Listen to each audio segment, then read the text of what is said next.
Welcome back to the AI Policy Podcast. This week's episode is going to be a little different. I'm Matt, a research assistant here with the Wadhwani AI Center.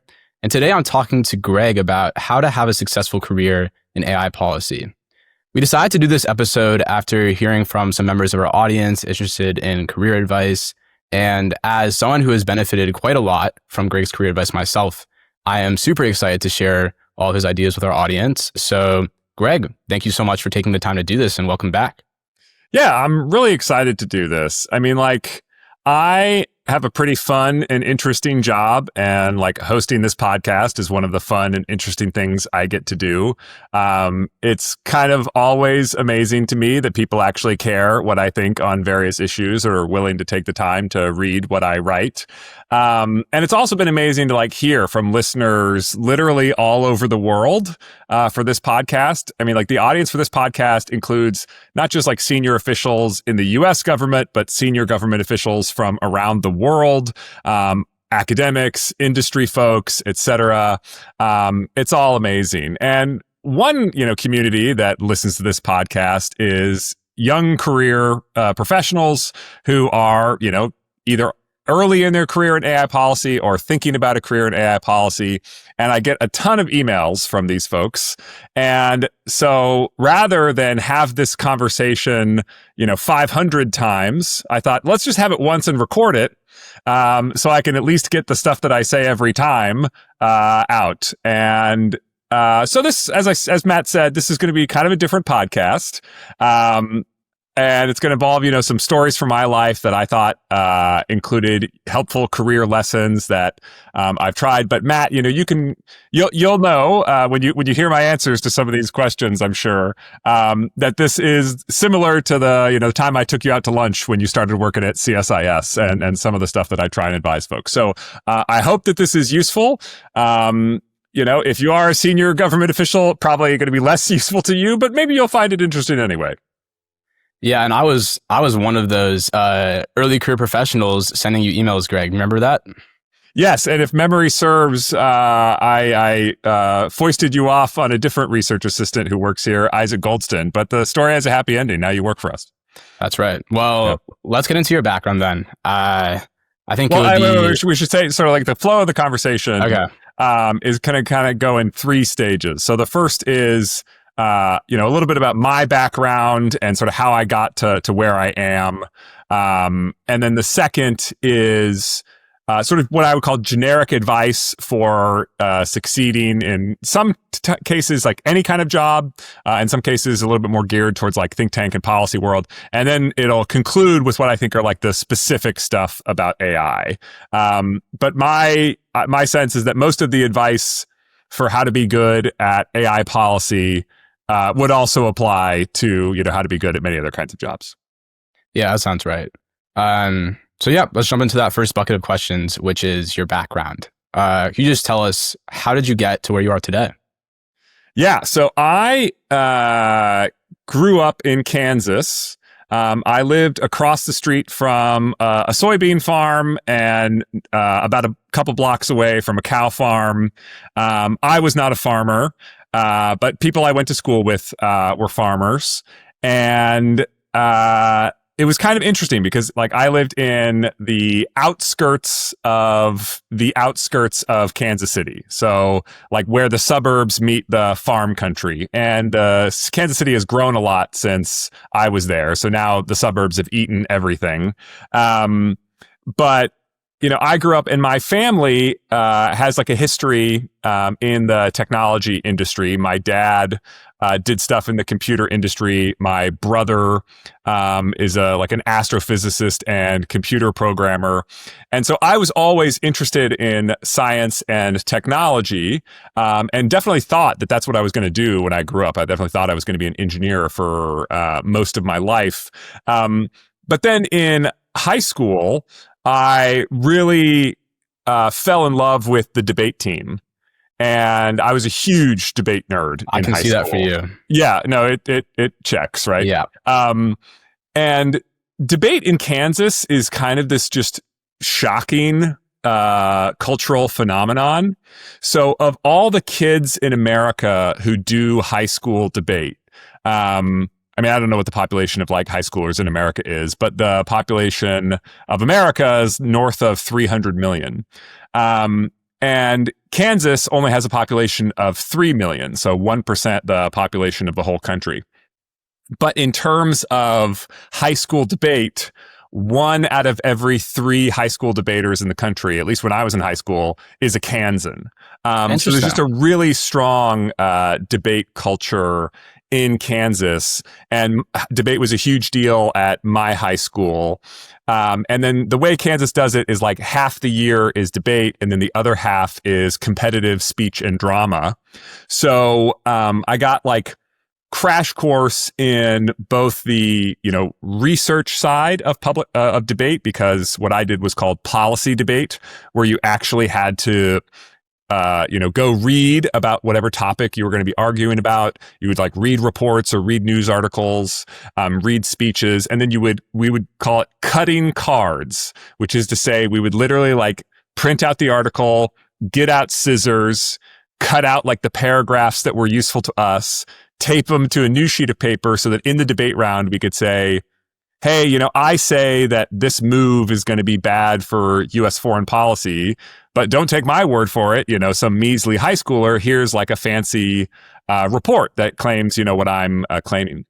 And so I knew what CSIS was when I was in high school. Like I was reading CSIS reports and other think tank reports when I was high school. And I really just sort of caught the government and public policy bug and was really appealed to that. And of course, what was especially appealing to me was like the science and technology policy part of it all. And yeah, well, I think that's pretty unusual. I think most people don't know what a think tank is ever, maybe. Yeah. And so you were in high school learning about what think tanks are and reading the research. Yes, because think tanks produce a lot of policy research. And when you're doing what I was doing, which is called policy debate, that kind of stuff is really helpful. And there's a community, like there's actually a lot of other former debaters who are in AI policy, like Jeff Ding, who's a professor at GW. He was a former debater, very successful. Mike Horowitz at UPenn, who was previously a deputy assistant secretary of defense doing AI policy, among other things. He was a former very successful debater. So we debate nerds, we're represented in the AI policy community. But when I think about like what I really got out of that debate experience, other than just like learning that think tanks were a thing that I might want to do with my life, or that policy was a thing that I might want to do with my life, like a few things kind of stand out to me. The first is, how to do research, of course, but in debate and in policy debate, you're constantly switching sides. So you will argue one side of a topic. For example, that when I was a junior in high school, the topic was United Nations peacekeeping operations. So I would argue, United Nations peacekeeping operations are great, and we should definitely do more to support them. And then literally, 90 minutes later, I'd argue the other side of the issue. And so the arguments that I'd just been building up, now I have to tear them down. And that is like a phenomenal intellectual exercise, to competitively go against both sides of an issue. And man, I mean, like this was a huge part of my life. I think I went to, a debate round is 90 minutes. A standard tournament is 5 rounds. And then if you make, octafinals, quarterfinals, semifinals, finals, etc., it goes on even more than that. And I was doing like 10 debate tournaments a year and 10 competitive speech tournaments a year. Wow. Every year, 4 years of high school. And so that was just a lot of practice in public speaking, a lot of practice in arguing stuff, both in the research side, like upfront, getting an arsenal of evidence ready for the round, and then also in the round and having to come up with stuff on the fly. And that was really, really helpful for me, that exercise of like, creating arguments in front line. So like people often ask me for public speaking advice, because I'm a loudmouth public speaker, and people can hear me from the back of the room, I guess. I can test that. Yeah. And the like my number one thing is like, well, are you practicing public speaking? And they're like, no. And I'm like, well, I'm shocked that you're not getting better, right? Like, show me in your calendar when you're supposed to practice this sort of thing. And it was just kind of this wonderful experience of like starting out at something, not being any good at it, practicing a lot, and then getting good at it. The other thing I think was that I sort of like look back on and I'm like, oh my gosh, that was kind of an amazing experience, and does have kind of like transferable advice is you want to be part of a community where like doing the right thing is the normal thing. And for me and like my high school, where debate culture and competitive public speaking and drama culture was like a big, social scene at the high school, doing the right thing, which was practicing a ton, was the normal thing, right? If I was like hanging out in the debate room after school ended, there would just be people off standing, facing a blank wall, delivering a speech to a blank wall, or delivering it to their friends and getting feedback from their friends, or like doing practice debates where they tried out different things, or like doing research and cutting cards. And now I look back and I'm like, okay, for most people who had a more ordinary, high school experience, like those are pretty weird, habits to like be delivering a practice speech 5 days a week, every week, and then also going and competing in tournaments on the weekends. It was a really unusual thing, but in that community, it was the normal thing. And that is kind of like one of the lessons that I took away from debate is, as you're thinking about your career, you want to be a part of communities where like the types of habits that lead to great performance are like a normal, accepted part of the culture. It's part of the reason why, like, Matt, I'm always asking you and everybody on the team, like, what books are you reading, right? Because like, for me, it's pretty important that we are a culture of readers on this team. And I want, reading a lot to be the normal thing and in our community. Yeah, and I can tell you that before I started here, I didn't have anyone around me constantly asking me what I'm reading. And since I started here, I've been reading much more. So it clearly works. And this reminds me of a class I took in college, which we'll get to next for you, but a class called the Game Theory of Social Behavior. And this class really drilled in on how the people around you and what they value shape your incentives. And I think like that debate example is the perfect example of that, where because everyone around you valued, taking a lot of time out of your day to practice debate, it became like a socially positive thing for you to do. I think there are many communities, especially in high school, where the socially valued things to do are not nearly as helpful for your career. So I think that's really cool and a great example of how important it is to surround yourself with ambitious people. Yeah, and I mean, oh my gosh, my friends from high school debate, like I'm still in touch with those people today, and they're doing great stuff. Like Eric Min, who was my debate partner senior year, now he's a professor at UCLA in political science and doing great stuff. Okay, so you mentioned college, right? And I have to mention that you and I went to the same college. That's right. Washington University in St. Louis, Best which college was in the a ton of Midwest. fun. Yeah. Yeah. So yeah, what did you study in college, and what were some of the main experiences you had while you were there that shaped your path going forward? Yeah, so I was pretty omnivorous in college. I took a good amount of science classes. Actually, WashU, funny enough, is like super strong in the evolution of humanity.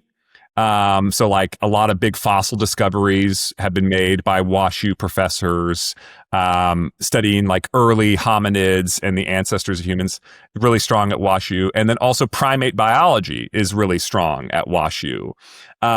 And so that's kind of where I caught the bug of AI, actually, Hmm. was from the biology side of how did intelligence evolve.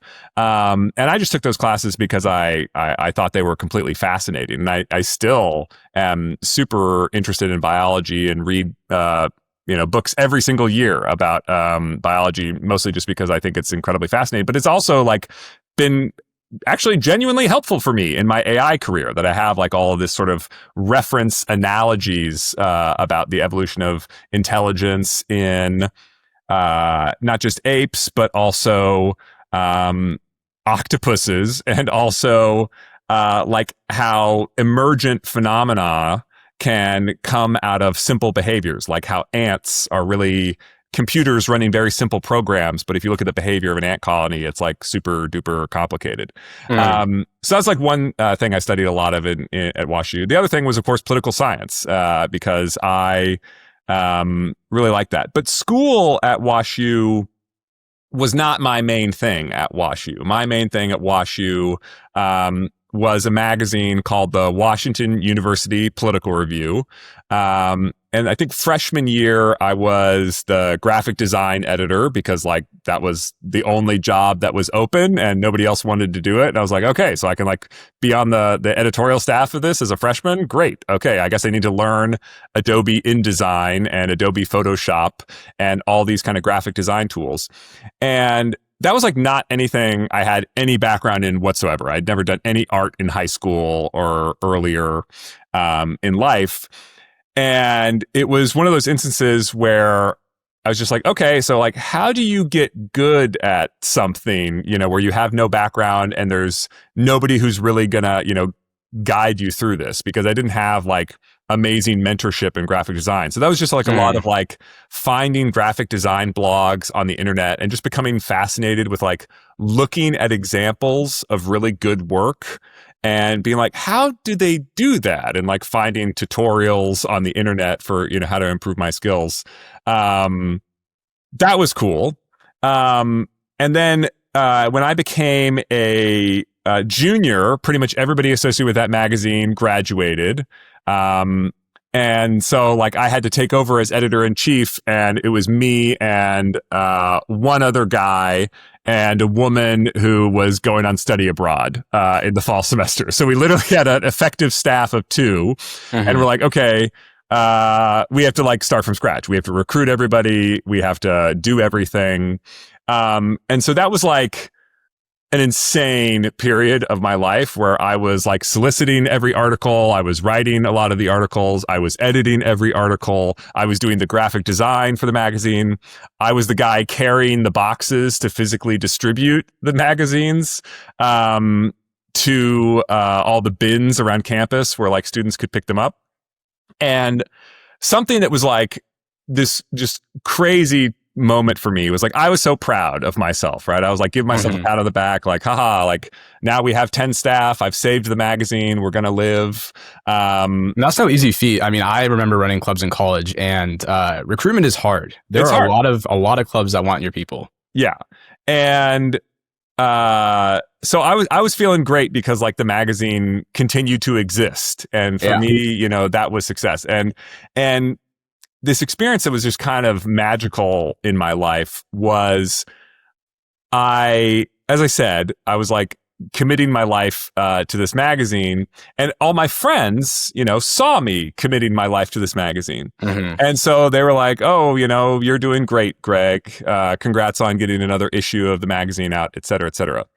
And then there was this one day where I was going to the library cafe, and I saw that these 2 people had just sat down, and they were cracking open the Washington University Political Review, the issue that I'd just released. And so I'm like, oh, this is so exciting! I'm going to get to like actually see people read and experience a magazine. I'll kind of be a fly on the wall.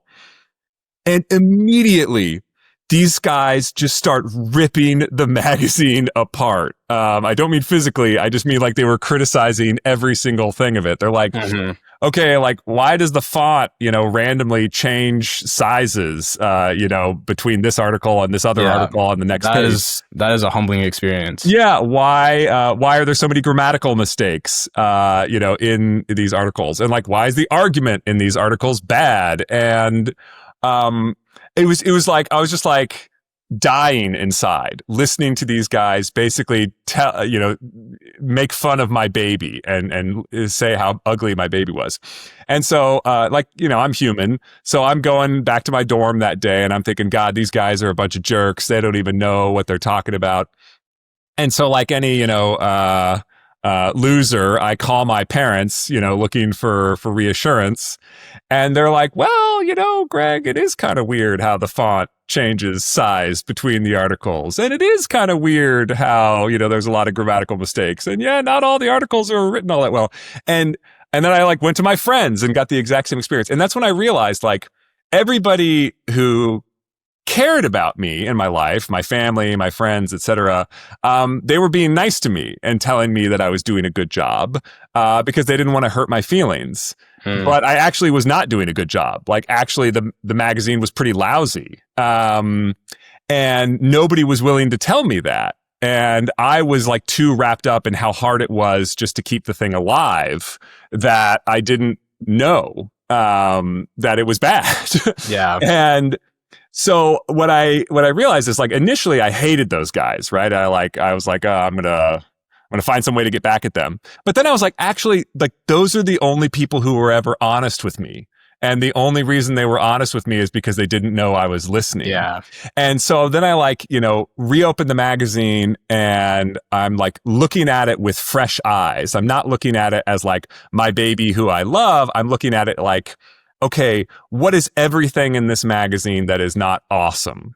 And what does it take to get from, finished but lousy to finished and it's also awesome? And that for me was like one of the defining moments of my whole life because it taught me the gift of criticism, right? Like people who tell you white lies, they're usually doing themselves a favor, right? Like, because they don't want to be honest with you because it would be too painful for them to, give you the honest feedback of like, this is not going well and you're not doing a good job. And so anytime you can like get somebody who actually knows what they're talking about, who is willing to like point out everything that you're doing wrong, that's like an incredible gift, Yeah. That's like, so amazing. And so I really shifted my mindset in terms of like looking for feedback to like, hey, what can I do? What can I do better? Right? Like, oh, maybe they'll say like, oh, great job, Greg, et cetera, et cetera. And it's like, well, thank you, but that actually doesn't help me that much. Like, what would really help me is if you tell me like what I can do better. And that was like my number one takeaway from the WashU Political Review is just being willing to seek out constructive criticism. And even as it's difficult to give constructive criticism, it's actually one of the nicest things you can do to people. Yeah, that's great. And I'm really glad at the end of the day that you kept the WashU Political Review around. I mean, it's still around today. And you wrote for it, right? Which is that's right. Cool. And funnily enough, my writing sample for all the jobs I applied to was my piece that I wrote in the WashU Political Review. And what I wrote about was also your area of expertise, which is export controls. And so I wrote in your magazine on your area of expertise, and here I am today. So that is a weird coincidence, but also a happy one. Yeah, a weird coincidence, but also becoming less and less shocking that you work here now, right? Yeah, that makes sense. So I want to move on to after college. Your first job out of college, I believe, was at a consulting firm. Can you tell me a little bit about that? Yeah, so I worked at a boutique consulting firm called Avocent. It has since gone away. It was acquired by a different consulting firm. When I got there, it was about 60 people, and they were in the midst of a big growth phase. So if you if you have done or know people who've done the McKinsey, Bain, BCG type consulting, it's that type of consulting. So it's not like so management consultant. Yeah, it's management largely. consulting, like corporate strategy type consulting was the main focus over there. It was not like a politics lobbying-esque kind of consulting firm. And this was like another huge wake-up call for me because you know why professors read everything you write? Because they get paid to read what you write. And when you are in like the working world, you have to actually produce work that is valuable to the reader. Otherwise, people won't read it or you'll get fired. And the thing about Avocent that was magical, I mean, there was a lot of things that were pretty magical about Avocent. It had a really lovely corporate culture, really lovely culture of mentorship and other stuff.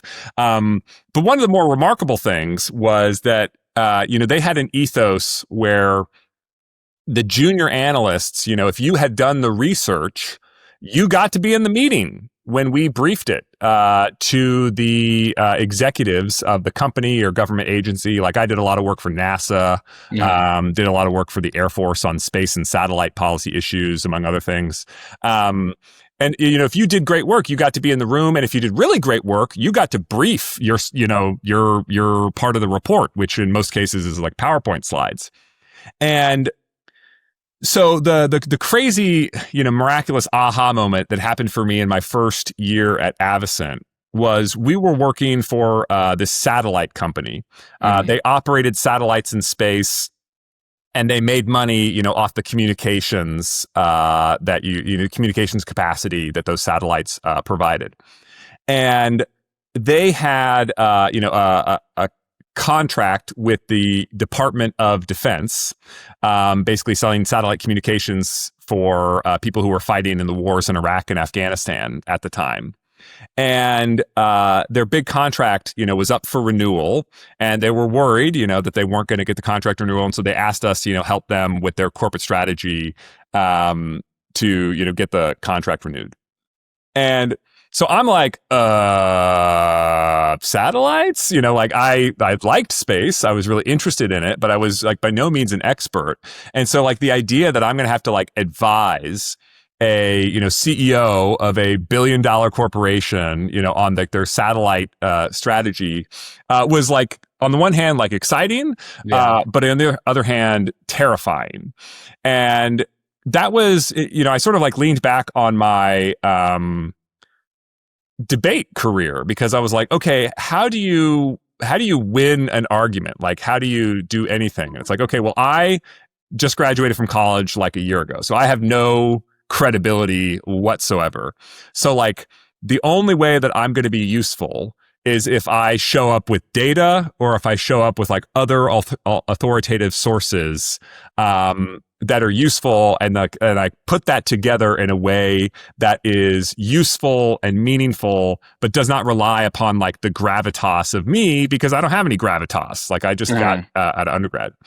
And so in that case of that company, like I managed to find this like alternative, program that was going on in the DoD where they were going to build their own satellite. And the satellite that they were building was specifically targeted at like many of the features that this company thought that they were unique in providing as a commercial provider of satellite communications capacity.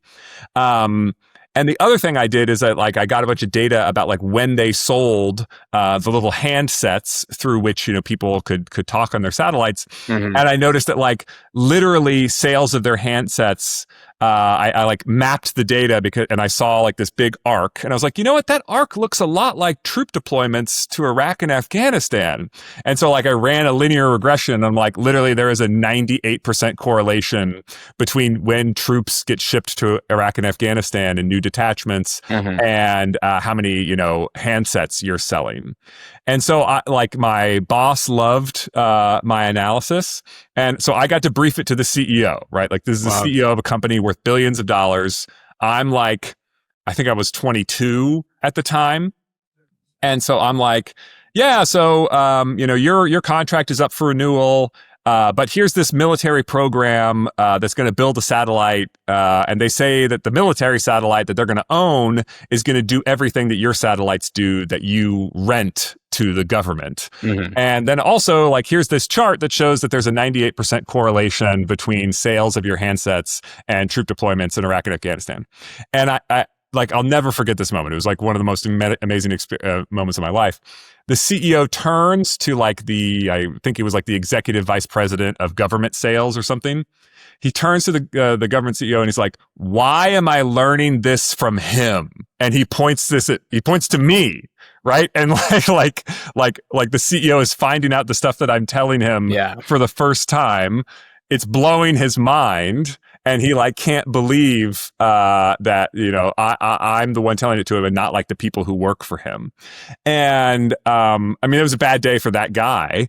But it was a really cool day for me because I realized okay, wait, if I really put in the work, if I really research everything, at that time, it meant not just reading a bunch of stuff, but actually picking up the phone and calling people in the government to ask about this other military program or to do other stuff.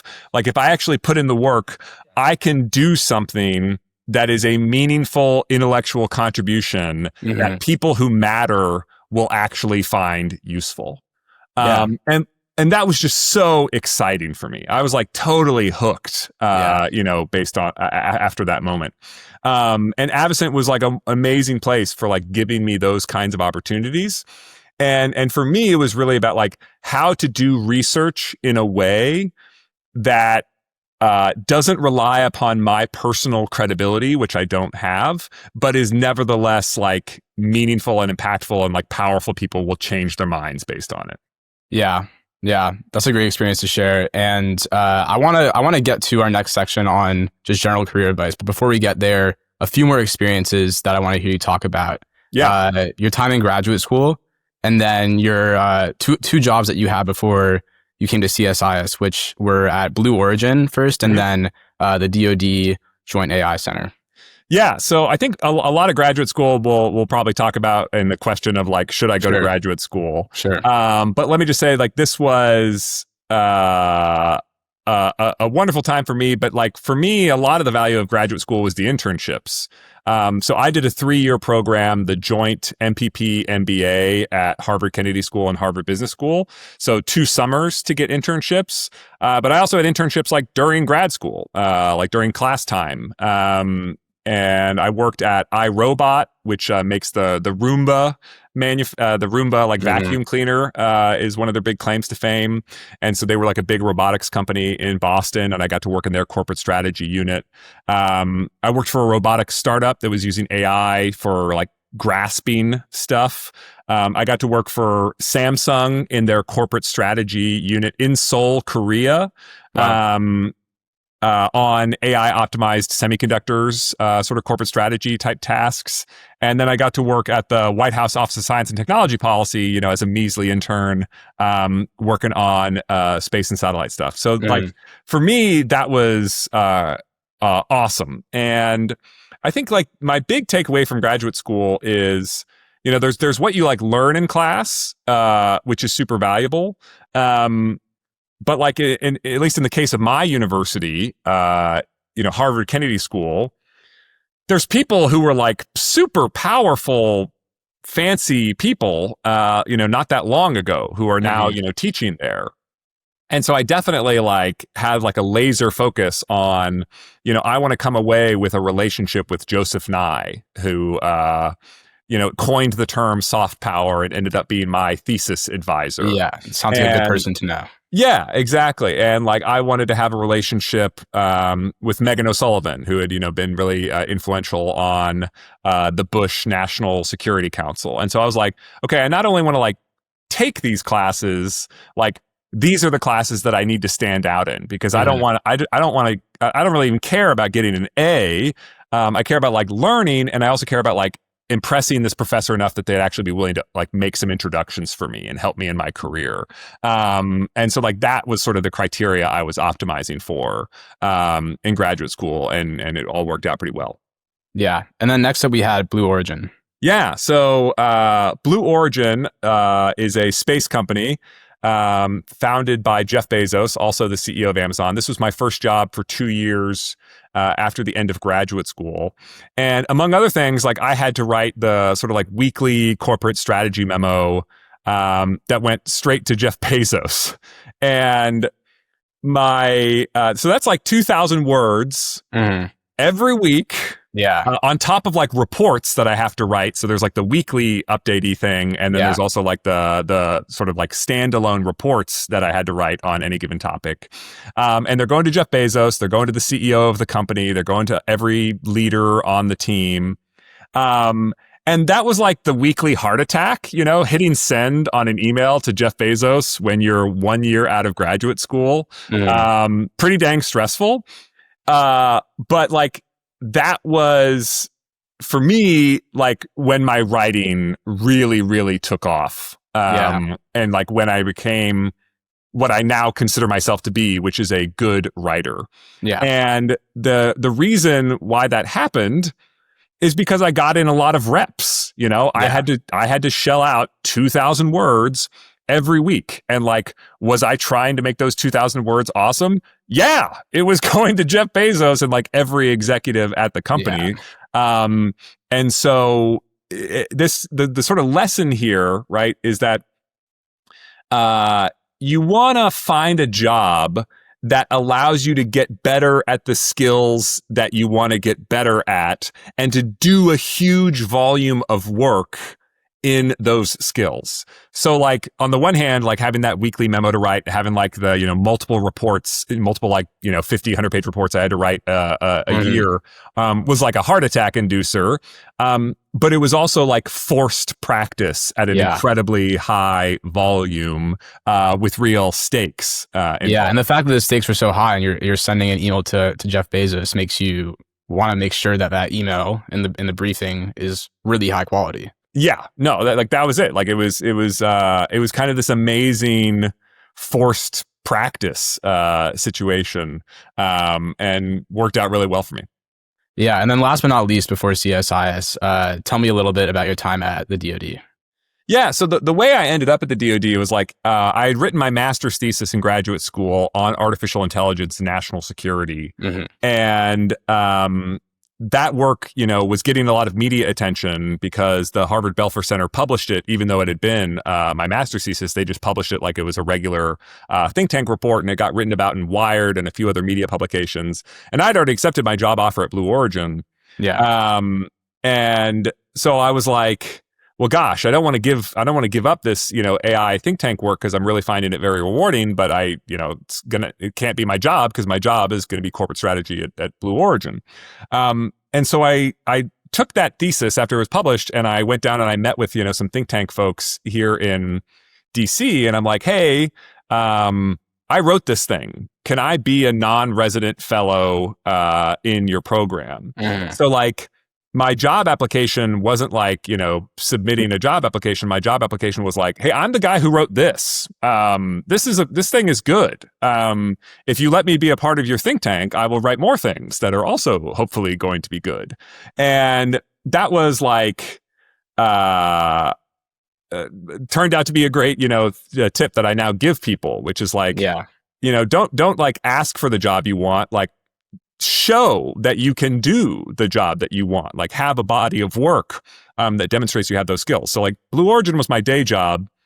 Center for New American Security, where I was a non-resident fellow, was like my nights, weekends, and vacation days kind of a job. And when my work started getting enough attention, including of like Lieutenant General Jack Shanahan, who was a 3-star general in the Air Force, leading a bunch of really important DoD AI projects, when he was setting up this thing called the Joint AI Center, he said, hey, would you come on and be our chief of strategy? Which was an incredible opportunity for me. And when I got to the Jake, I encountered all of the difficult things that you encounter when you join the government. Yeah. Like, I think it took 3 weeks before I got a computer, so like literally they didn't have a computer waiting for me. And there's just a lot of ways in which the government is like this incredibly high achieving, very inspirational organization. And then there's these other ways in which it's like dreadfully backward and incompetent. And what's Mhm. weird is that both of those things are true. Like they Yeah. exist side by side.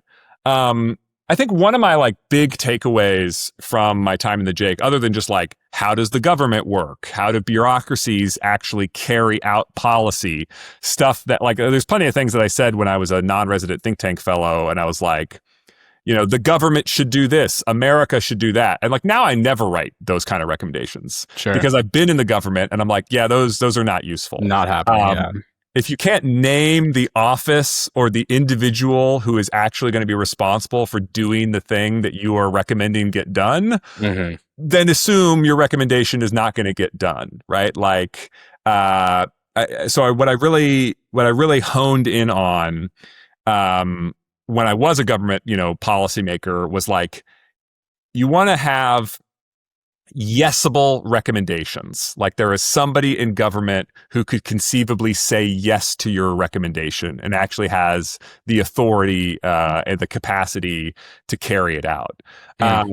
And the second big takeaway was like the difference between those two things, the difference between authority and capacity, like what the government says it's going to do versus what it actually does and can pull off. There's oftentimes a huge delta between those two things. And I learned those lessons, very painfully and viscerally during my time in the government. Even though I had a lot of wonderful experiences while I was in the Department of Defense, I think like the fact that government is a thing made out of human beings and organizations that are fallible and can be dysfunctional, and thinking about how do you achieve policy success, even though that is true. And not getting, just completely discouraged and thinking there's nothing good to be done. That was like my big takeaways from that time at the DoD. Nice. And that brings us to CSIS, where you've been since 2022. We're probably going to talk about a lot of your takeaways from working in AI policy at CSIS in the last section, the AI policy section. But briefly, what are some of the big takeaways you've had? I think I've had a pretty good string of luck at CSIS in terms of writing stuff and getting the attention of policymakers and having policies that I recommend actually become American policy. Sometimes because I was saying something that other people were also saying, but sometimes saying something like that really did come from me, and I was the originator of the idea. And that's really exciting. And there's a lot of different ways to like be successful at think tanks. My way is not the only way, and there are other people at CSIS who have like a very different approach to being successful at think tanks.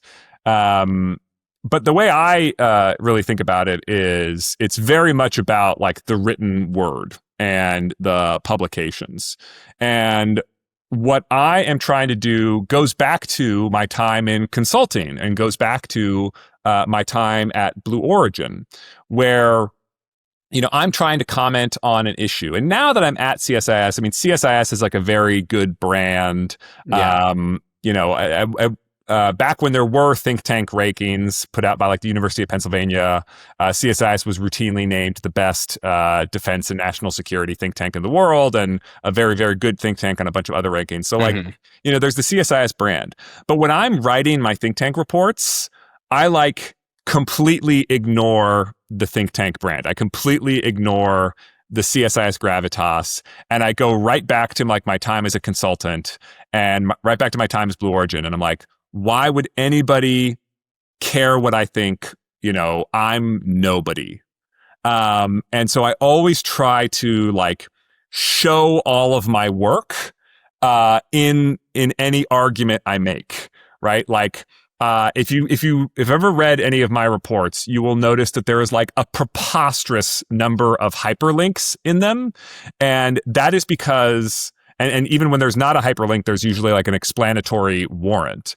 And that is because I try to never have a fact in my reports where like the source of my claim is not transparent to the reader. And I never try and make an argument without like giving you the supporting structure of here's why I think that. And the way that I think it's worked out for me when it works out well is that's a style of writing that is very easy to trust, and it's also very easy to understand. Right? Like whether you're reading my stuff from like a very high level of expertise or like a very low level of expertise, I'm going to walk you through every single thing that I think and why I think it in the clearest, simplest language I can possibly use to describe it. Because my assumption is, you as the reader don't trust me at all, and that I want you to end up agreeing with me, even though you don't trust me, because I've been so transparent about like every step of my argument that, what else is there to disagree with, right? Yeah. Well, it's been fascinating hearing more about these experiences, and I've heard a few through lines throughout all these experiences that I want you to sort of touch on in this next section on general career advice. So the first one is just going to be the importance of doing really great work. This is something that you and I have talked about before, and I think it would be good if you just started out by explaining what is it that you mean when you say great work, and what does it take to consistently produce it? A fabulous question. Like it really comes back to a few things, right? Like I said, when you're applying for a job, you kind of want to be able to show them that you can do the job. You want to kind of like have the proof. And another way of like framing this is, in the think tank world, there's such like a fight for relevance, right? You like you want to be the person who policymakers, care what they think. And I always say this is a bad sign if you're focusing on this. For sure, the first thing to focus on is to deserve to be taken seriously, right? Like the first thing is not to be taken seriously. The first thing is to deserve to be taken seriously. So like, how do you know what you're talking about? How do you learn to write in a way where you can communicate your ideas in a way that is understandable and useful and recommendable? And there's like no substitute for practice. Like I said in my debate days, right? Like hours and hours every day, every week. I was like practicing this stuff to get better. And when I was working at Blue Origin, I was like writing and like thinking like constantly like, how can this get better? And so there's like a few things that I would say here is, in general, I just don't believe there is such a thing as a natural at any skill in the world. I mean, like obviously people have genetic predispositions, like Michael Phelps's feet are practically flippers. So he's really good at swimming, but in almost all skills, I really think that if you are good at practicing and if you are good at specifically doing a subdiscipline of practice called deliberate practice, which is the term, if you haven't heard it, I strongly encourage you to Google it. It's really about like knowing what you're trying to get better at, carving out time in your schedule to practice it. And as you're practicing, focusing on what you're not doing well and what you're trying to change to get better at it, rather than coming back again and again and again to like what you're already good at and enjoying that you're already good at it. Like that's not going to help you get better. What's going to help you get better is to like identify where your weaknesses are and working on improving them. The other thing is to like study great work. One of the habits that I picked up from the graphic design days at the magazine, which like I'm still like not a champion level graphic designer by any means, but I'm like way better than I was. And part of the reason why I am is I would just like look at people's amazing work and I'd be like, how are they doing this? Like, why is this so good? What did they do that made it so good? And so like in so many aspects of my career, I don't just like admire great work. I like jealously admire great work. And I'm like, how did they do that? Could I do that? What would I have to do the thing that they just did that I thought was so impressive? So like when I read, great writing, I will like take time and just be like, okay, why is this so effective? Like, why did this intro work? Why did this, reframing of an issue like resonate with me in a way that it didn't before? When I see like a great public speaker, I'm like, why are they a great public speaker? Like, what are they doing that is effective? And then I'm like, okay, can I basically copy that? Can I figure out how to be good at this thing that they just proved is a thing that it matters when you're good at it? And then it comes back to like seeking out criticism. And basically, not going to your mom and dad and being like, didn't I do a great job? But like going to people who are awesome and produce great work and asking them to rip your stuff apart. That's how you get better, is having your stuff ripped apart. And when I was in consulting, I had, a wonderful boss, multiple wonderful bosses, but this one guy named Royce Dalby, who was a really important mentor in my life, and he would, just basically like, wrong, wrong, wrong, wrong, wrong, wrong, wrong, bad, bad, bad, bad, bad, bad, bad. Yeah. Great job! Like this is going great, and it was just the most loving. It was just this loving way of tearing me apart and building me back up at the same time. And I got so much better so fast, working with him. It was, like an amazing time of life. So if you can find that, if you can find people who are good at the things you want to be good at and are willing to give you constructive criticism, that is just like a gift from the gods.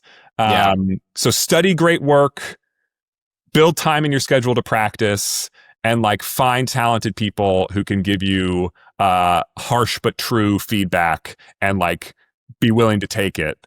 I think those are like critical foundations of doing good work. And I think something important here is that it might be easy to be discouraged if you're like early in your career and you're producing work and you don't feel like it's great work, right? But the fact that you can tell that the work you're producing isn't great is actually a really good sign. Yeah, and this gets to like something that I have always loved. It's a quote that is just like an excerpt from a random interview that Ira Glass gave at one point, and it's something I've come back to again many, many, many times in my life, and so I'm just going to read it because I think it's so useful. For those of you who don't know, Ira Glass is the host of the podcast and radio show This American Life, which created many of the conventions of the modern podcast even before podcasts existed. So this guy's like a legend in the public radio world. So here's the quote. "Nobody tells this to people who are beginners. I wish someone told me. All of us who do creative work, we get into it because we have good taste, but there is this gap. For the first couple years, you make stuff. It's just not that good. It's trying to be good. It has potential, but it's not.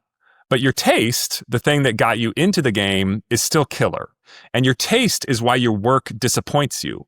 A lot of people never get past this phase. They quit. Most people I know who do interesting creative work went through years of this. We know our work doesn't have this special thing that we want it to have. We all go through this. And if you are just starting out, or if you are still in this phase, you gotta know it's normal. And the most important thing you can do is do a lot of work. Put yourself on a deadline so that every week you will finish one story. It is only by going through a volume of work that you will close that gap and your work will be as good as your ambitions." I think that like just 10 out of 10 on that quote is like, I stunk when I started. I stunk at public speaking before I did debate. I stuck at writing before I did the Washington University Political Review. And then again, in a different way, stinking at writing before my consulting job and before my Blue Origin job. And you just have to like refuse to be discouraged because everybody who's ever been good at anything started out being bad at it. Yeah. And you just have to carve out time for the deliberate practice and do it. So like whatever it is that you want to be good at in your life, take a look at your calendar and like ask yourself, when am I, making time for this? I mean, one of the things is like, just like subject matter knowledge and like things you can count. I think things that you can count are like really helpful even when they're misleading. So like I try to, I track the number of books I read every year, and I try to always hit at least 26. So like one every 2 weeks. And on a good year, I might hit 52.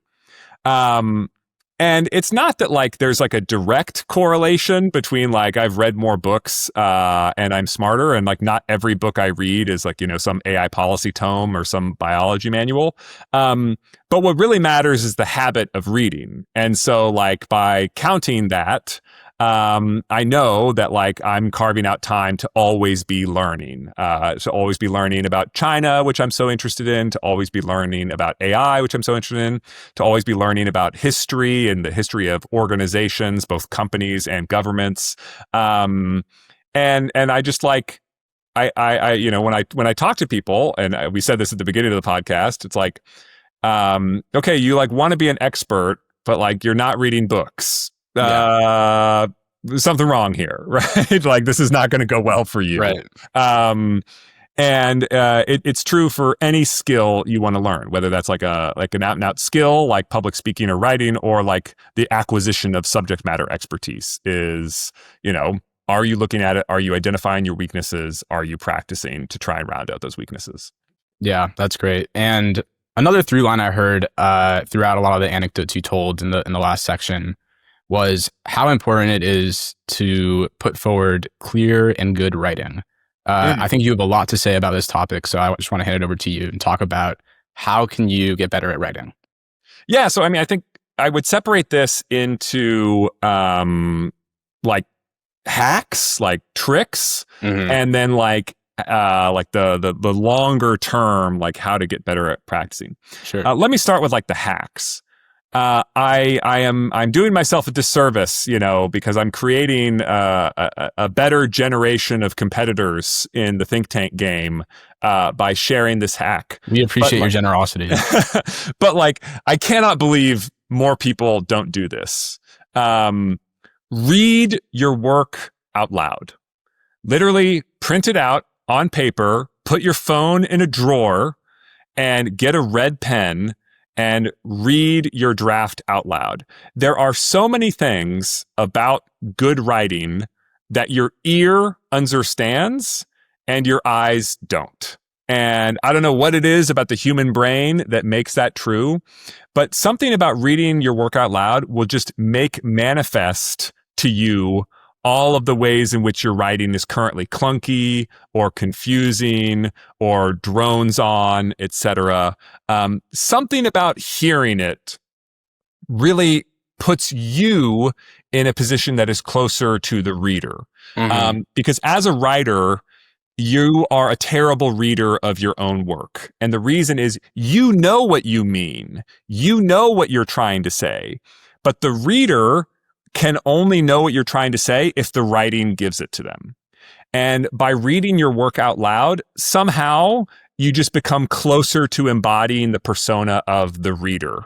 And you can identify all of these weaknesses. I would say like literally, no matter where you are as a writer in your life right now, whether you are garbage or gold, if you just start reading your work out loud, it's like immediately plus 25% to your writing skill. So that's like for sure the number one hack.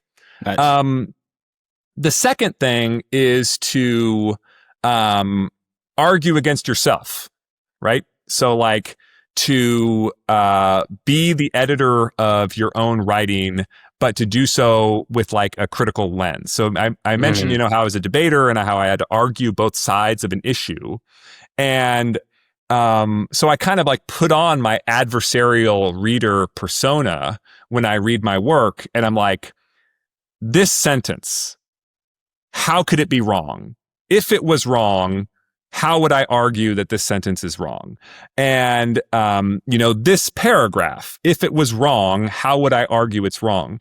And so I try and, not just cite every single fact that I'm including, but also like walk you through the logic so that it's very hard to disagree with me. Yeah. Especially if you're doing so in like a sincere way, and not like a, maliciously motivated way, Like arguing straw against man. me. Yeah. Yeah. And I don't mean that like, I'm always right and that everything I've written is gold, but I just mean that like adopting this kind of persona of if I was going to tear my work apart, how would I do it? And how can I then rewrite my work to anticipate those objections and rebut them in advance? Is just a lovely kind of a habit. Nice. And then the final thing I will say is seek out criticism of your drafts, and I mean this from everyone, right? Like it does not matter if you are William Shakespeare or Ernest Hemingway. You need other people to read your drafts, like always, and they don't just need to be like experts or like geniuses. Like, don't get me wrong. We wrote a paper on Middle East AI last year. It's awesome that we have somebody at CSIS like John Alterman, who's like a legend in Middle Eastern policy studies, to do a prior review of that. But you know what else helped was like the review of our interns. Like I actually love it when non-experts are willing to do a read through of my work. And I like literally tell them like, write a C next to any paragraph where you got confused, write a B next to any paragraph where you got bored, right? Because like, that's what I want to understand. Because like I know what's in my head that I'm trying to communicate when I'm writing, and I am lying to myself that I am effectively, communicating it all because I'm bringing the baggage of my own thoughts to it as I read it. So like a fresh pair of eyes is awesome. And the diversity of backgrounds is like even more awesome because you just never know what you don't know about how people are going to read your work and how it's going to confuse them or excite them or anger them. And it's as much feedback as you can get is awesome. Yeah. And again, sorry, as you're consuming all this feedback, you got to have one mindset. Criticism is a gift. Criticism is a gift. So you got to ask these people, it would help me a lot if you would tell me where this is boring. It would help me a lot if you tell me where this is confusing or where you think it's wrong. And this brings me to a next topic that I want to talk about, which is mentorship. I think it sounded like you had some great mentors throughout the course of your career. How important do you think mentorship is for succeeding? Oh my gosh. Like so many people have like meaningfully changed the course of my life. My debate coach in high school, Chris Riffer, totally changed the course of my life. Professor Andrew Rayfeld at WashU changed the course of my life in political science and other stuff. Roy Stalby, I mentioned at Avocent, changed the course of my life. And Joseph Nye changed the course of my life at Harvard. And even now I still have mentors, folks like Richard Danzig, who have just been so generous with their time to me, in a way that I never really understand, why they're willing to take so much time to teach me. Oh, Jeff Seglin. There's another one I should say. He was at graduate school. He was my writing professor.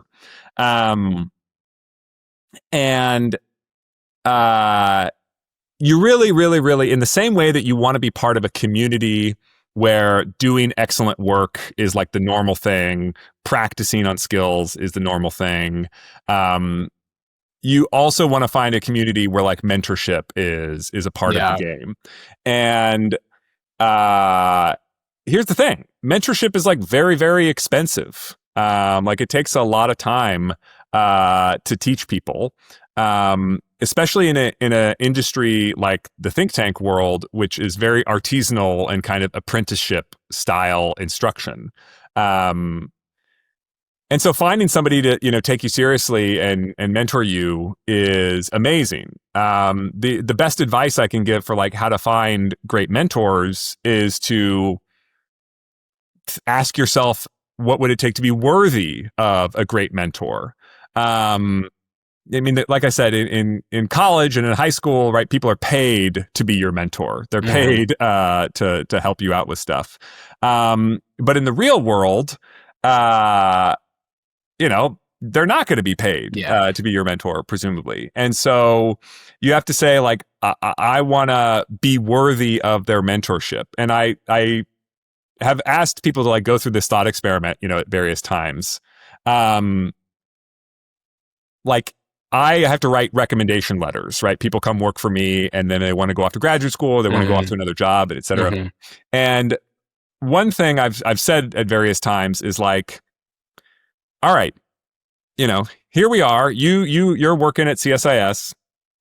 In a year or two, you're gonna ask me for a recommendation letter, probably, right? Maybe you'll totally blow it and you'll know it, and you won't ask me for a recommendation letter, but presumably you're gonna ask me for a recommendation letter. Why don't you write that recommendation letter right now? Like we haven't worked together at all. Go write the recommendation letter that I'm going to write for you, right? About how tirelessly hardworking you are, about how innovative you were in solving problems, about what a good sport you were when times got tough. Like, talk about the person who would be the perfect recommendation letter, and then go be that person for the next 2 years. Then go make it true. I think is just like a nice little way to think about it. So, like, Yeah. when you think about being a mentee and seeking out a mentor, like, ask yourself, like, what would the perfect mentee look like for this person? And then go try to be that person so that they will want you to be their mentee. Wow. Yeah, I think that's really good advice. Maybe I should spend my afternoon doing that. Yeah. But last thing I want to talk about in the umbrella of sort of general career advice and doing good work. I think it's easy and also always true that you have a lot of uncertainty when you're making decisions about your career. One piece of advice that I've sometimes received is it's really important to experiment. And by that, I mean taking low cost at first ways to learn whether you're good at something, whether you like something. And then as you learn more about yourself, taking higher and higher cost opportunities that maybe take more time, maybe take more effort, but will give you more insight into how good of a fit you are for a certain role or a certain career. I think on the flip side of that, it can be really easy to sort of drift. And by that, I mean, find yourself in a position where you're comfortable or take the path of least resistance. So I'm curious what role experimentation played for you and how important you think it is generally. I mean, it's funny you say this, but like my own perception of my own career is just like crazy stroke of luck followed by crazy stroke Interesting. of luck. So I graduated in 2010, which, the financial crisis and the Great Recession happened in 2008. But the actual peak for youth unemployment happened in 2010. So I Mm-hmm. graduated into a rock bottom, job market, Yeah. the worst in many decades. And man, I got that job at Avocent, and let me tell you, I did not have great other options. Like Yeah. I probably would have been able to earn a salary, but would I have? I had nothing else that was even Yeah. remotely that good. And what's funny is I didn't even know how good I had it. I was like, oh, Avocent, consulting, it seems fine. Yeah. But now as I look back and I was like thinking about like what made it amazing, was just how much like skill acquisition I was able to get, while I was there. How to do research, how to brief research to senior officials, how to write a report, how to like learning all this subject matter expertise in, not just the space industry, but the high performance computing industry, and like how to switch between topics and Sure. then, get up to speed fast in a way that you can be ready to brief the CEO in like 8 weeks, starting from potentially a very low baseline. And so if I was to, give advice as to like what people should want out of their early jobs, I do think that you really should be optimizing for learning. Like that is the number one criteria for your first few jobs. Like it would be dreadful if you started a job and you got that job because you were good at something. You did the thing you were good at for 2 years, and then you leave and you're still roughly as good as you were when you started. That's like a tragic Yeah. outcome, right?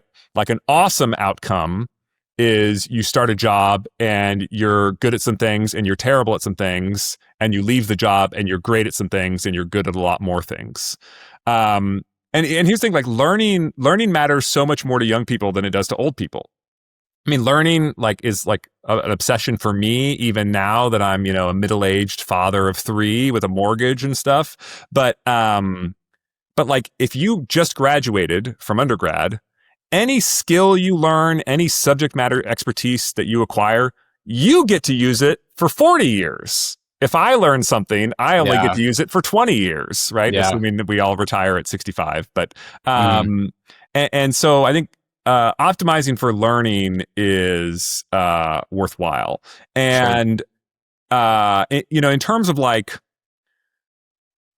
where to go, I do think that it's worth asking yourself, like, if I do amazing work, how am I going to convert that into amazing opportunities? So I said, like, Avocent was, a phenomenal learning opportunity for me. But it's also consulting, where all the clients are confidential. You can't like talk about your work. Anything that you do that's really meaningful, the client gets all the credit. You sort of stay in the background.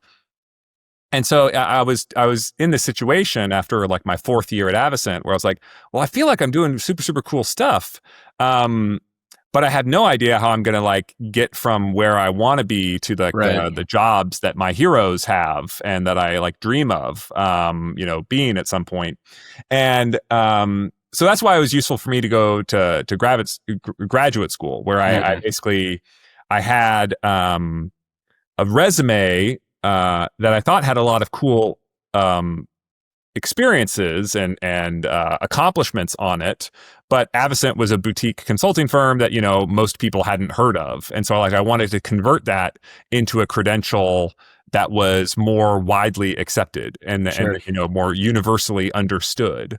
And then at the same time, I also wanted to learn new skills, meet people in circles that I was trying to break into, et cetera, et cetera. And so that's kind of how I think about early career. I mean, of course, there's money, which is a part of this. Like sometimes good opportunities don't pay well. But what I always say is like, ideally you should be getting paid well in dollars and in learning, but it is unacceptable, right, if you're not being paid in learning. Yeah, well, I think this is a good point to go into our AI policy specific career advice. So we've been talking a lot about some sort of high level ideas that are important for success generally. But let's talk about lessons that will help you succeed specifically in the field of AI policy. I think a good place to start for this is just framing this by how you think about what it means to succeed in AI policy. Well, I think for us, success is policy impact. And the way that I often talk about like think tanks is, imagine a spectrum, and on the left side of the spectrum is the most corrupt Machiavellian lobbying firm you've ever heard of. All they care about is winning. They don't care about the truth. They don't care about scholarship. All they care about is, changing the policy to be what they want. There's some of those out there, right? They certainly exist, right? And then on the right side of the spectrum, imagine the most like ivory tower university scholar you've ever heard of. Like all this person cares about is the pursuit of truth. It doesn't matter if nobody ever reads their work. Maybe they don't even publish their work, right? Like all they care about is the pursuit of knowledge and truth. For me, like a good think tank is in the middle. Which is to say, we care about scholarly rigor, we care about advancing knowledge, we care about the truth, but we also care about policy impact and want to do things to be effective. And so for me, like success in a think tank and in AI policy is You're actually advancing the state of the knowledge in the field. You are figuring things out that matter when they are figured out. You are bringing ideas to the table that could be done. And then, if you're lucky, nobody bats 1,000, but if you're lucky, then like those ideas become real. People actually go do those things. Yeah. And I've been fortunate enough to have that like a bunch of times in my career. And I will say, never gets old. It's awesome every time. It's so cool when you can write stuff down, throw it out on the internet, and then see the little ripples, changing in the world. Yeah, I want to talk about the 80-20 rule or the Pareto principle and hear how you think it applies to AI policy. For those who aren't familiar, this is the idea, at least in the context of careers, that about 80% of the impact in any given field comes from 20% of the experts in that field. I think like maybe the easiest way to understand this is that around 80% of the citations in any academic field come from the top 20% of researchers. So do you feel like this is the case for AI policy? Yeah, definitely. And I would say like it's a broader phenomenon. I mean, the Pareto principle goes well beyond think tank world. When I was in undergraduate economics class, we were taught this phenomenon called superstar economics, which is that a disproportionate share of the returns in some economic field accrue to the top performers in that field. So like one way to think about this is the best musician in the world in the year 1800 was making how much more money than an average good musician in the year 1800, right? So like maybe the best musician is like performing at the Vienna Opera, and then like a good musician is like performing at like a saloon in New York.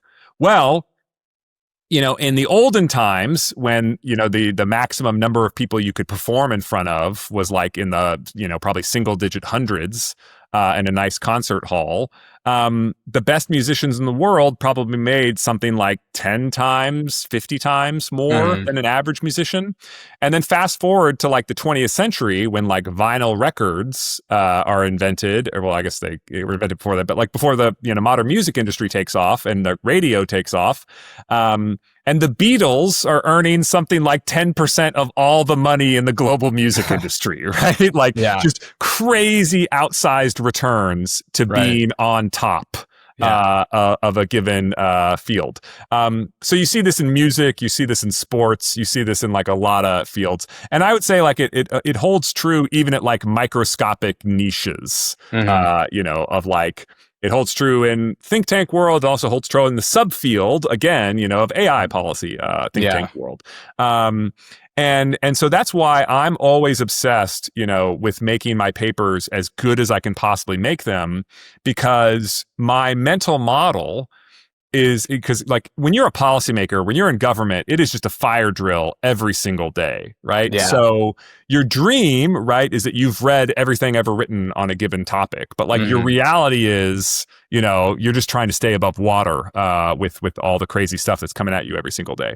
So my mental model for think tank papers is that like a good policymaker is going to read the best paper on a topic, the first good paper on a topic, and probably nothing else, right? So either you win because you're the fastest, like you have the first good paper on a topic, or you win because you're the best.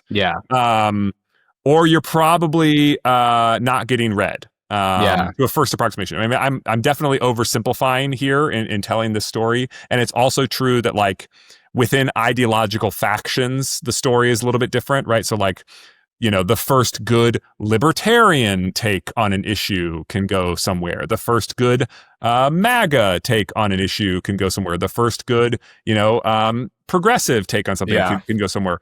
But to a first approximation, quality really, really matters. And so I'm always like obsessed with trying to make my papers as good as I can possibly make them, because my sense is that the returns are so skewed towards the top, that the difference between going from 10th best paper to 9th best paper is like going from irrelevant to irrelevant. And the difference between going from third best paper to second best paper is like maybe a ton of readership, and then going from second to first is like a ton more readership. And so for me, like the obsession with quality has been sort of like a good guiding light. And how do you have quality? By ripping your work apart and trying to find every single thing that's wrong with it. And by going and asking people what's bad about this. And, eventually, once you don't have any imperfections, you'll be perfect. And like in reality, nobody ever reaches perfection, certainly not me. But I still think that's like a good mental habit to have in trying to do work.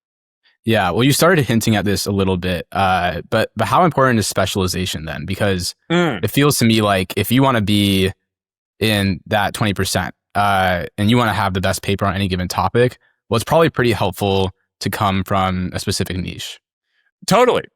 So my break into AI policy, I mean, like I'm what passes for an old timer in AI policy because I've been doing this for 10 years, beginning with my, measly internship at the White House Office of Science and Technology Policy, back in 2015.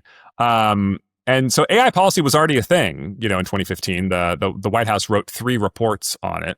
Mm-hmm. So when I was trying to get people to take me seriously, I was like, well, they've got Ed Felten, who is like the Deputy Chief Technology Officer of America. And he's also, a very distinguished professor at the Princeton, computer science department. The stuff he's writing about, probably nobody cares what I think, on those topics. But what I had found out was that Ed Felten, was charged with writing 3 reports. The Obama administration was originally going to write a 4th report titled Artificial Intelligence and National Security. And then they decided that they would punt and that the Hillary Clinton administration would do that back when they thought Hillary Clinton was going to be president. Right. So there was this report that was not written on artificial intelligence and its implications for national security. And I was like, oh, maybe that could be my master's thesis, right? Like the report that was not written, because here's like a niche where there's obviously demand, but there's no supply. I mean, like at the time there was decent work that was being done on autonomous weapons at this point, but sort of like a broad-based survey of progress in machine learning and what it meant for AI was a pretty unplowed field at the time. And so I was like, okay, I'm going to find a niche and try and write, the best paper I possibly can on this niche where there is demand, but there is no supply. Yeah. And it is wild that AI national security was a niche just like 10 years ago. I know. But here's the thing, because it was a niche, somebody like me who had never written anything as a think tank scholar in the past could get permission to write it. So like the perfect career, I've said before, like I've gotten lucky many times in my career. One of the ways in which I've gotten lucky is I broke into the field by competing in a niche where the competition was relatively weak. Sure. And the demand was high and growing, so like now artificial intelligence and national security is like a huge topic, right? There are entire think tanks where all they do is AI and national security. Right. And now that the competition is much tougher, well, I'm also more competitive, right? Like if I had to break into AI and national security today with, what I was bringing to the table 10 years ago, it'd be a lot harder. And so I would probably be asking myself, like, what's, what I wrote, the general survey of AI and its impact on national security, that's like a terrible paper to be somebody's first paper right now. Like if I was writing my first paper, I'd be like, what is a niche of the niche of artificial intelligence and national security where I can make a genuine intellectual contribution, right? You want to find out like where can I do something that is new and interesting and people will find useful. There's when I was in business school, they taught, about the sort of typical career path, which they called like this is a typical, very successful career path. Sure. Which they called like the hourglass. meaning when you start your career at the top, you're very broad. And then, because you have say like an undergraduate degree in economics, and then you specialize a little bit more, a little bit more, a little bit more, a little bit more until you do your PhD, and then you're like super hyper specialized in whatever the thing is your PhD is. But then, once you have a doctorate in economics and are a fancy economist, right, that's and then permission to start branching out again, because people, will find interest in that. And so I do think that pursuing specialization, maybe not as like a permanent phenomenon, but like as a way to identify where can I make a contribution, is usually a pretty good thought. Yeah. What other skills and subject matter expertise do you think are the most important to have when you're trying to pursue a career in AI policy? So, I'm not an engineer. I am not a good programmer. Nobody's going to hire me as their computer programmer, although I can, program. They don't need you anymore. They have AI. Yeah, bingo. Oh, yeah, I'm definitely not as good as AI. No. Like I said, nobody's going to hire me. But I do think that there's no substitute for being willing to learn the technical complexity of the topic, right?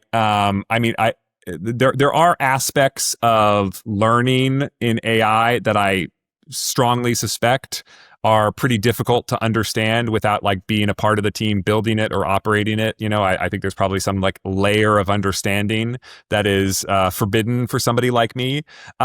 But there's many, many other layers of understanding of technical nuance that are, addressable to someone like me, if you're willing to put in the time and effort to actually learn how this stuff works. And so, I wrote a paper that came out in April 2019, called Understanding AI Technology.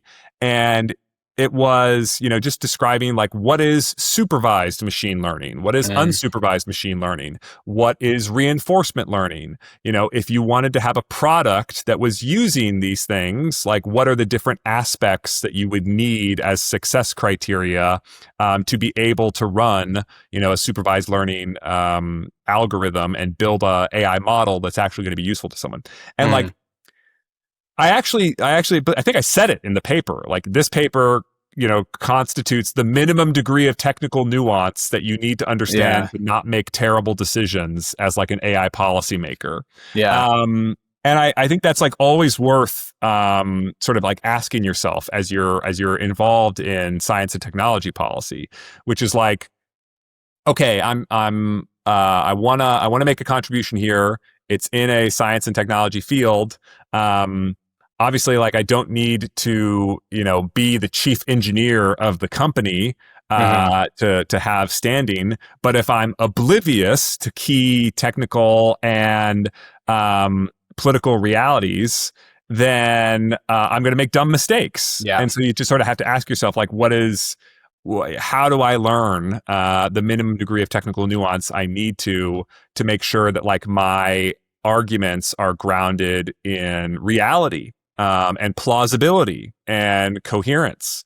And I think it kind of just comes back to reading and specifically reading with there's a physicist who won the Nobel Prize called Richard Feynman. Kind of a hilarious character. His memoirs are quite funny. But he, had this thing which other people, I don't think he called it this, but other people have called it the Feynman learning method. And it's about how you don't really understand something until you can explain it to other people and then they understand it. Right. And when you think you understand something, you should constantly be looking for edge cases. Because the edge cases will highlight to you the ways in which you do not understand the things that you think you understand. So this is not a perfect example, but what is the relationship between water and fire, right? 99% of people right now are thinking, well, water puts out fire, right? But what are the edge cases? What if it is a grease fire? Well, if you pour water on a grease fire, the fire gets bigger and it spreads and it's terrible. If you pour water on, an electrical fire or an electrical socket, you may start the fire, not, stop the fire. And so you think about these edge cases, and it deepens and expands your understanding of the topic. And so when I am thinking about, earlier in my career, rocketry and rocket engines, which I had to spend a lot of time doing it. I'm never going to be a rocket engineer. But I had to, write corporate strategy memos that were grounded in the reality of, rocket engine manufacturing and the industrial economics associated with that. And so, what is all the minimum degree of technical nuance that I needed to understand to not be erroneous? And when I thought I understood something, I was constantly asking myself about edge cases of well, would it be true if? Would it be true if? And again, as you constantly hunt for imperfections, that's where you get closer to perfection. And I've never achieved perfection in my knowledge or understanding of anything, but that is how you get closer. And so I'm constantly looking for gaps in my own understanding, because that tells me what the next thing I should read is. Sure. I want to next talk a little bit about breaking into the field of AI policy. A fair amount of our listeners probably already work in some part of the AI policy field, but a substantive amount are currently not working in AI policy and might want to be working in AI policy sometime in the near future. I think a lot has changed about getting into AI policy since you got into AI policy. Yeah. But I'd like to hear just your top line advice for if you're someone, say mid or early career working in consulting or engineering or something else, what is the best way to break into AI policy? Yeah, I mean, it's as you said, it's different than when I was doing it, but I think the starting point is the same, which is asking yourself, how would I be useful at AI policy, right? How would do I currently possess, and if not, how could I acquire the skills that would make me useful as somebody working in AI policy?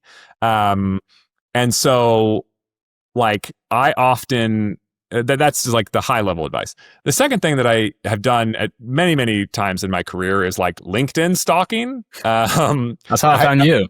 Yeah, this is what I did, before I was applying to graduate school, and is definitely my advice for anybody who is considering graduate school, which is do not go to any graduate school where you cannot identify people who graduated from that school who have jobs that you want. But and I learned that by LinkedIn stalking. I was okay, here's people in the world who have jobs that I think I might want someday. What was their career path like? How did that work? How did they break into that field? And sort of working backwards from what skills did they have, what experiences did they acquire, and then thinking about, okay, so how do I become that kind of a person? So that's thing number one, is deserve to work in AI policy. The second thing is to have proof that you would be useful. So I mentioned, right, how I had my master's thesis, this published report, AI National Security, and I used that to get myself a non-resident fellowship at a think tank. I was hey, here's the kind of work I'm capable of doing. If you hire me, in this case, it's unpaid because it was a non-resident fellowship. But if you hire me, I'll do more of this. And that's the second thing. Then the third thing is about all the different kinds of institutions where you can do this work. And the reality is AI policy is a pretty diverse community now. It includes NGOs, it includes Congress, the executive branch, executive agencies, international organizations, companies, on and on and on. And I'm probably not going to do a great job of detailing all of those different situations and for whom they might make sense at what stage. But Matt, you have told me about a resource that was actually created by a CSIS alum, Remco Zwetsloot, now at the Horizon Institute, I think it is. That's right, yeah. Yeah.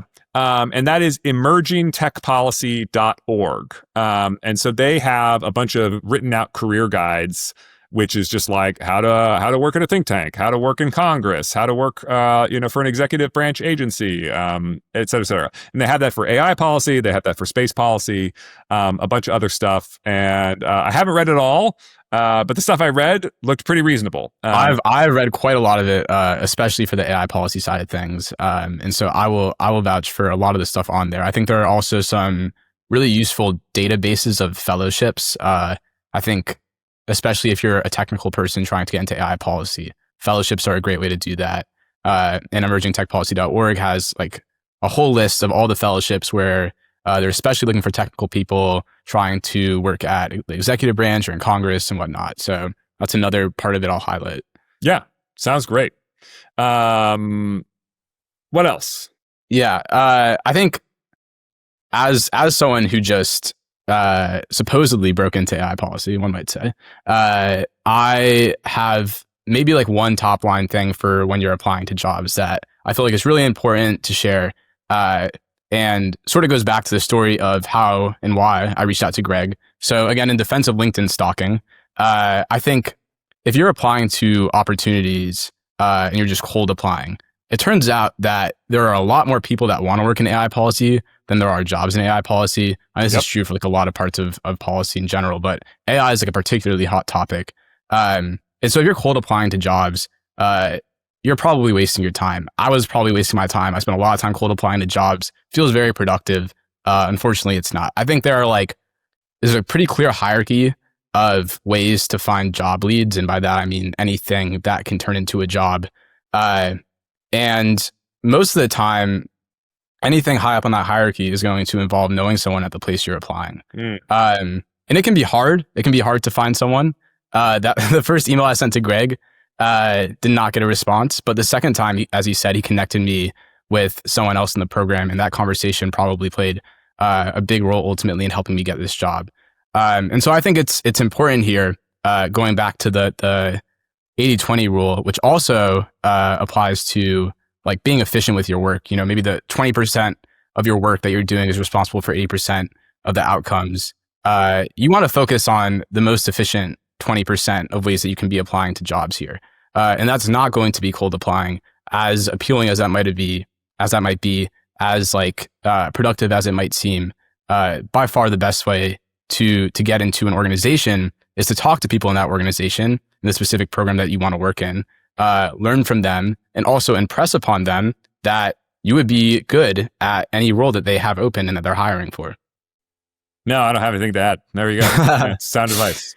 Thanks. Okay, let's move on to a few other topics in the AI policy career advice ecosystem that I want to touch on. One that is a little specific to AI policy is how to make decisions about where to go given the pace that the technology is advancing. Mm-hmm. I think this is something that a lot of people, including myself, think about depending on how good you think AI will be in 1 year, in 5 years, in 10 years, in 100 years. Mm-hmm. The decisions you make to have an impact in policy would look pretty different.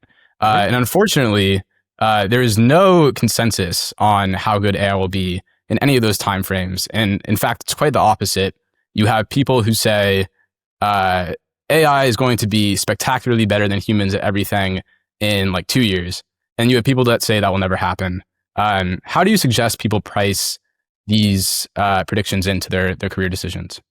Well, we're kind of getting back to the AI and labor podcast episode that we had with Harry Holzer, the former that chief was a prime economist. Example of different predictions. Yeah. He was a former chief economist at the Department of Labor. And so I think it in principle, right, makes a lot of sense. If you are, Dario Amodei, and you're saying, I forget what his exact quote was, but it was something like, 10 to 50%, somewhere in that range of like entry-level white-collar jobs are going to be automated within the next, handful of years. Let's say that's true.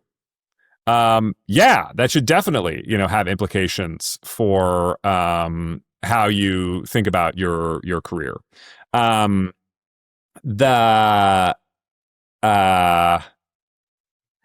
my sense, and my opinion is one opinion. You certainly don't have to believe it. Is first that it's going to take longer to get to quote unquote AGI than that prediction. Andre Karpathy, who's the former chief AI officer at Tesla, who is also, one of the original staff at OpenAI and is a lovely professor of AI in the past. Mm-hmm. He just did a great interview with Dwarkesh Patel, and he was talking about how he thinks, just based on his instincts, having been in this field a long time, seeing the pace at which progress advances, seeing the challenges that currently, stand up, thinks he's like, we're a decade or more away from that. I find that credible based on just my own experience, my own understanding of the field, with the caveat that I understand that I could be wrong. And that's why on this podcast, we always talk about the diversity of predictions. But I want to talk about something else, which is chess. Chess. So in the case of chess, computers have been better at chess since 1997. What some people might not know is that the best chess player on the planet between 1997 and I think it was 2015, maybe 16, maybe 17, I forget when it was. But the best player, even though the best computer was better than the best human, the best chess player on Earth was not a computer between 1997 and 2015.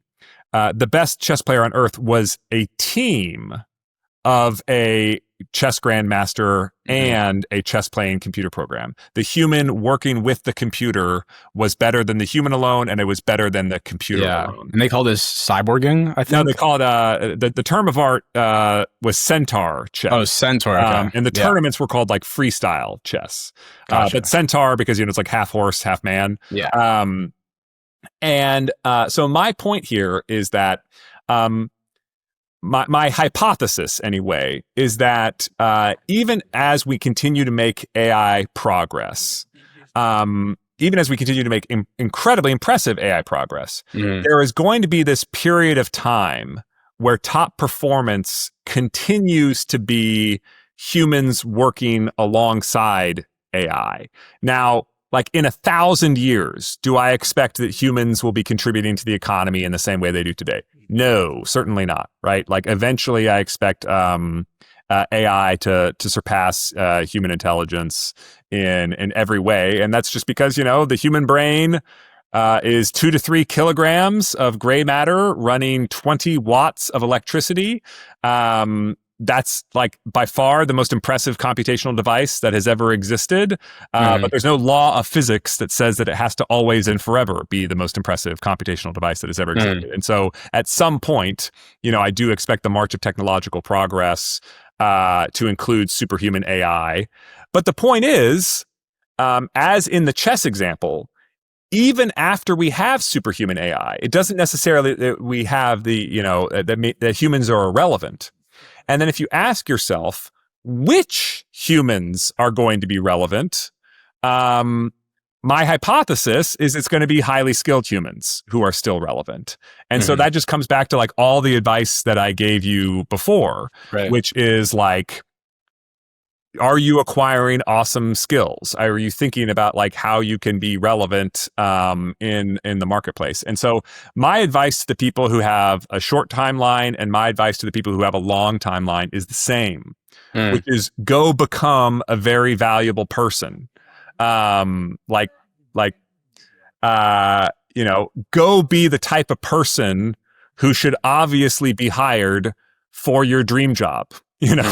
Become that person. And I think that's true regardless. Now, the other thing I'll say is just like, we talked a lot about like practice and improving, and I'm certainly in the camp that thinks that AI is very useful as a research supplement.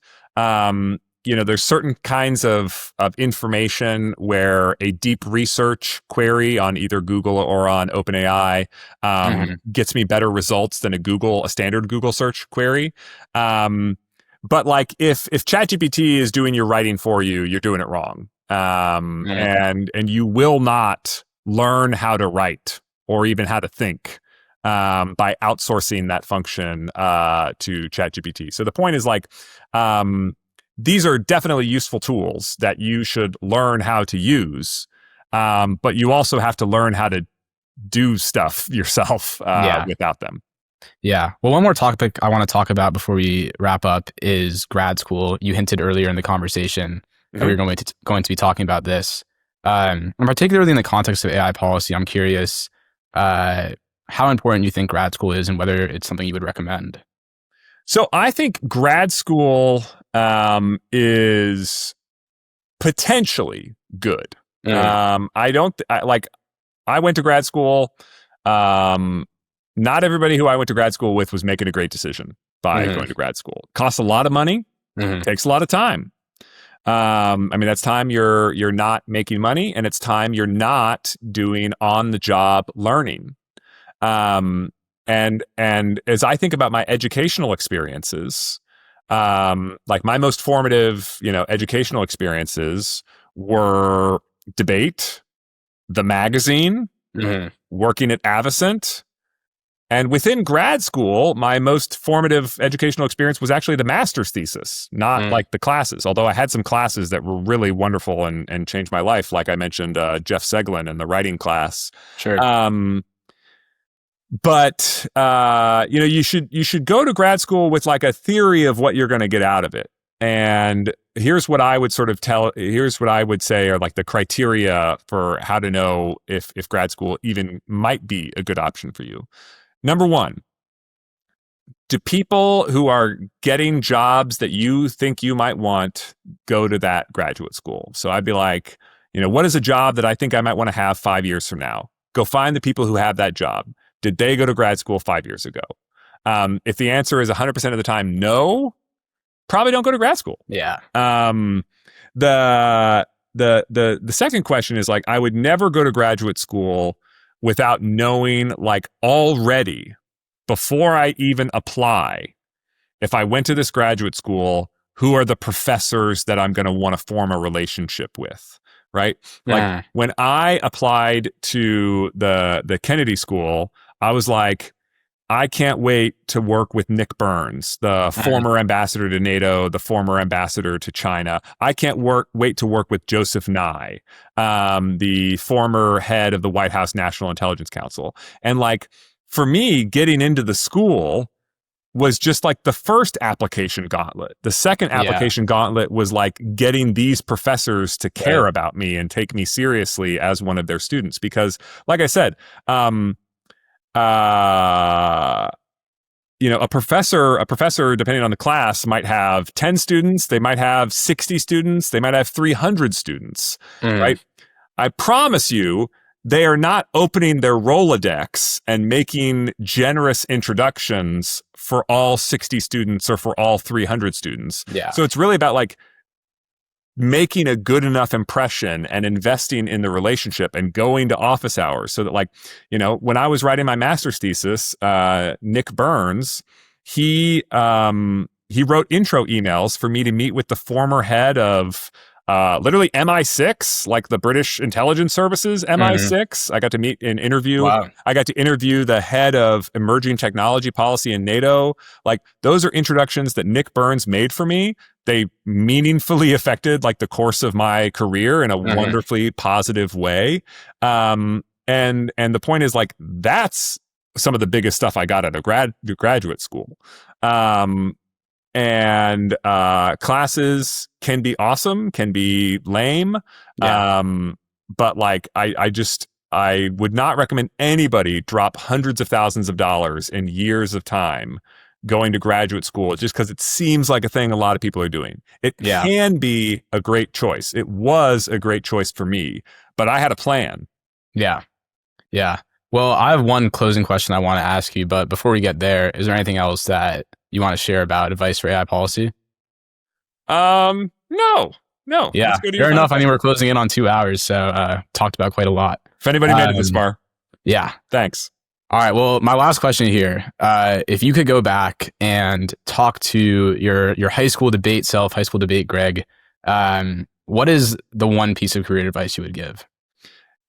I mean, I think like all the advice that I've given throughout this are things that I like learned over the course of my career.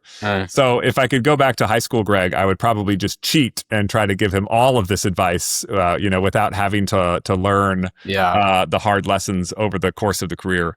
But I think like if I was to advise, a high schooler or anyone else today, the habit that fortunately debate sort of already brought out in me is one that served me very well. And if I was to, advise a high schooler today, I would just do this, which is just admire great work, but don't stop at admiring it. Try and deconstruct it. Try and figure out what makes it great. And so for me, in debate, that was like being a freshman looking up to the seniors, like Femi Moranfala, who was amazing, and being like, why is Femi Moranfala amazing at debate? And, what could I do that would make me more like him and less like, the bad performance? Well, the fact that you still remember his name is clearly important. He was my hero. He was a senior when I was a freshman, and he was just a brilliant speaker and thinker. And had a hilarious hairstyle, which was funny. But so yeah, I think admiring great work and deconstructing great work, and then finding ways to put in like formal practice, I think is it. So like one thing that I read a biography of Benjamin Franklin a while back, and something I learned in that biography that kind of blew my mind is, so Benjamin Franklin was like a newspaper editor in colonial America, and is now regarded as by historians as probably the most talented American writer of his era. By the time he was like 22, like he's the best writer in America as a 22-year-old. And, the question is like, well, how did he become the best writer in America? It turns out that he had a daily writing practice habit. And specifically what he would do is he would take out, an essay that he admired, and he would convert the prose of the essay to poetry. And then he would hide the original version of the essay, and then use the poetry translation to create a new prose essay. And then he would compare his prose essay with the original prose essay and be like, okay, what did they do that's better? What did I do that's better? Et cetera, et cetera. And he did this every day, and the point is not that this is the world's greatest writing drill that everyone should do. I don't do this writing drill. But I just don't think it's an accident that the guy who was the best writer in America by age 22 is the guy who had a crazy daily writing practice routine. It like practice is awesome. And if you can, carve out time in your schedule to do it, you can be awesome too. Yeah. Well, Greg, I have found this immensely helpful. I really hope our audience has found it equally helpful. Thank you again for taking the time to share all these ideas with us today. Thank you, Matt. I really enjoyed the conversation. Thanks for working here. Cool. Thanks for listening to this episode of the AI Policy Podcast. If you like what you heard, there's an easy way for you to help us. Please give us a 5-star review on your favorite podcast platform, and subscribe, and tell your friends. It really helps when you spread the word. This podcast was produced by Sarah Baker, Sadie McCullough, and Matt Mand. See you next time.